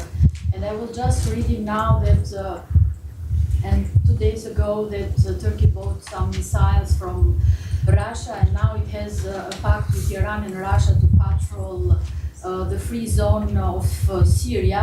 So leaving NATO alliance aside, so how can we speak for an organization that is vigorous, is unanimous and strong, and we will pretend that we'll do a lot in Europe while there is such a kind of division? What will happen with Turkey? Will Turkey get out of the organization, or an accommodation will be found? The relation with Turkey, with Germany are even sorer than the organization as a whole. So I think this is a problem that can't be undermined when we talk about the future of the organization. Pass it back to panelists to comment as they wish. You were directly asked. On Brexit, clearly, we really are thinking about, it really is fascinating. We always exaggerate the special relationship if you're an Anglo-American, but nevertheless, the parallels between the two, from Roosevelt and Churchill through to Kennedy and Wilson, the classic, of course, of Thatcher and Reagan, and then, of course, Blair and Clinton. You see so many philosophies which seem to be linked in values and in special relationship interests as well. And right now, the fact that they both depend on each other, but really, obviously, it's the UK depends much more on the US. I mean, it's, like that. And so one imagines that the trade deal, whatever it will be, is going to be absolutely critical for the UK, not so critical for the Trump administration in any shape or form. So Britain is descending into irrelevance in this relationship, and they're just going over it to go straight to Europe in that particular regard. But what's going to happen with Brexit, we don't know. So that's another big unknown in our relationship as well. On the issue of international relations, the other thing we haven't mentioned, we talked about China, we talked about Turkey, we didn't talk about the broader aspects of democracy and democracy promotion around the world, which is of my concern in many, many developing countries, where the State Department is cutting back and has proposed cutting back about a third of its cost of all the work it's been doing on the field of democracy and human rights. And I read today on The Hill and in CNN that the latest is that the State Department may well merge USAID with the rest of the State Department, which to my mind is dangerous and really wrong-headed. It means that all development workers are going to be threatened because they're going to be seen as American diplomats or American interests, not as really having their own area of work. So those are things which are on my concern about that. And the last point I'll make on Wolfgang and the question about the signifier. So actually, I think if you look around the world, you'll find that there are as many progressive populists as there are what I would term populist authoritarians or conservative populists, but they live in different places. So if you look at Central and Eastern Europe, if you look at Hungary, if you look at Poland, they're actually on the left on their economic policies, as they are in many countries. In Greece they are as well, and in Spain they are as well.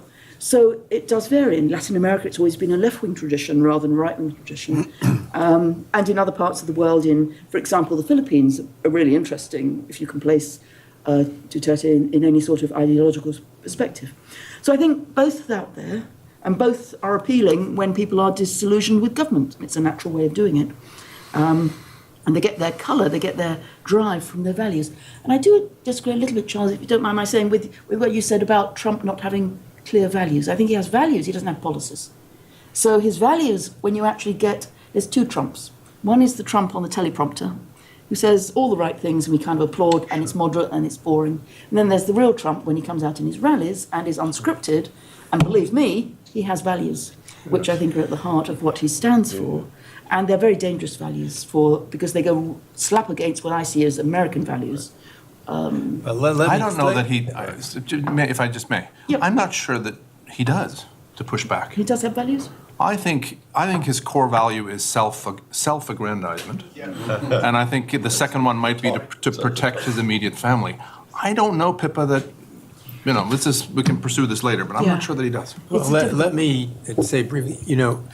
I think we haven't we see populist, so-called populist leaders. I don't like the term necessarily. I mean, in this country, but of course, there's Erdogan in Turkey, there's Modi in India, there's the East European ones, and part of it, this left-right, Peronism was left, maybe fascism was right. I think that's less important than the fact that these movements, whether left or right, can bring into power people whose value is their own position of power. And they are bullies, and they are narcissists, and they are fantasists about fact. And that seems to me their danger. And this is a global phenomenon. And how long it will last and how we get through it is not easy. And it's.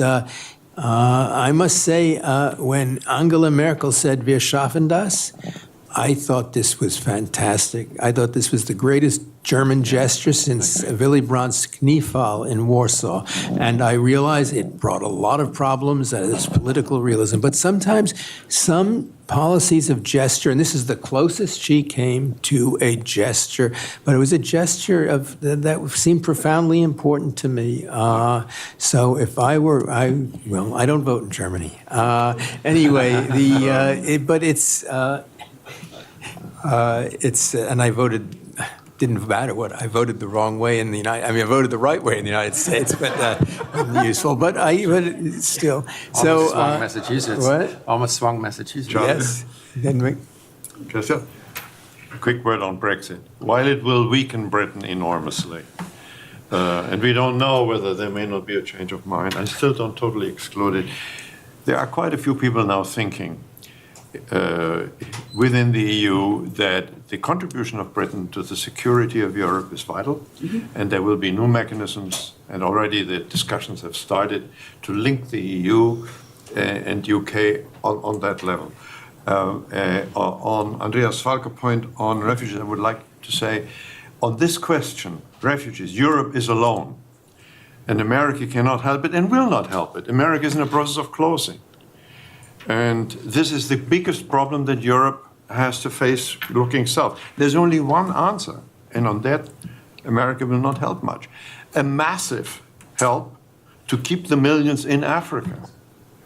And I don't see America going along with that. And on the point about TTP, it is true that there was so much domestic opposition in Germany on the TTIP that one didn't want to have it in the elections, and one wanted to have a new start. And there's a lot of support to have a new version. And I'm pretty sure that once we're through all the election cycle, that there will be a new effort. And as far as Turkey is concerned, Turkey at the moment antagonizes practically all of NATO, all the important major members. There's disagreement on lots of issues, but there is also, it seems to me, a consensus among the major NATO countries not to let Turkey float away from NATO, despite all these provocations like ordering Russian missiles. So, because it would be a disaster if Turkey goes completely away. And one doesn't know what the future will bring. But Erdogan will not last forever.